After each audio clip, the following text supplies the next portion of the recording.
Welcome back. براہ راست یہ چلیں چیئرپرسن BISP روبینہ خالد کی ڈپٹی میئر کے ہمراہ میڈیا ٹاک جاری ہے. تنخواہ کتنی ہوتی ہے؟ ہاں، یہ اتنا 1 کروڑ لوگوں کا پروگرام ہے اور اس وقت 1 کروڑ لوگ اس سے مستفید ہو رہے ہیں.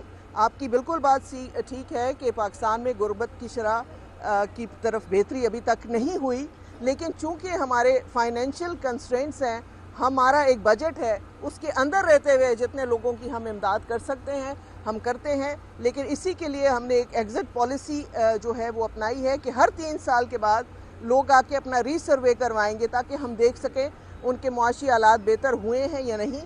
اگر معاشی حالات بہتر ہوتے ہیں تو اس پروگرام سے ایگزٹ کریں گے، اگر نہیں ہوتے ہمارے ساتھ رہیں گے تاکہ نئے لوگ جو باہر ہیں اس پروگرام سے وہ اس میں شامل ہو سکیں. آپ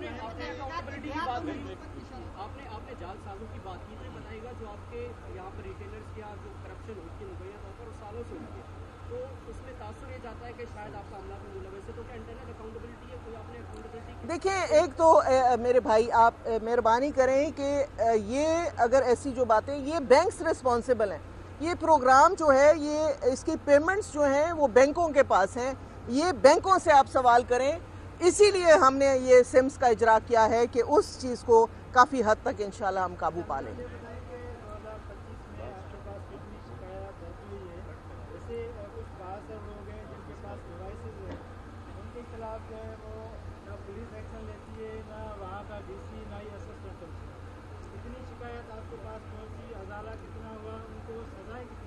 دیکھیں، شکایتیں تو ہمارے پاس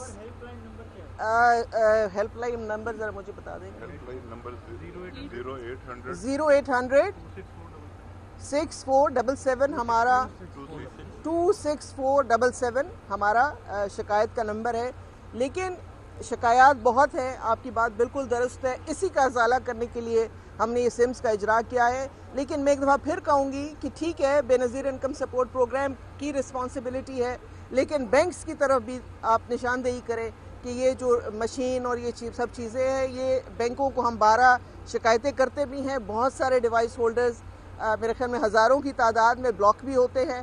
لیکن سب سے بڑی بات ہے کہ ہمیں یہ سوچنا چاہیے، ایز اے قوم سوچنا چاہیے کہ یہ وہ بے بس مجبور عورتیں ہیں، بجائے ہمیں ان سے. چیئرپرسن BISP روبینہ خالد کی ڈپٹی میئر کے ہمراہ میڈیا ٹاک جاری ہے. آگے بڑھو.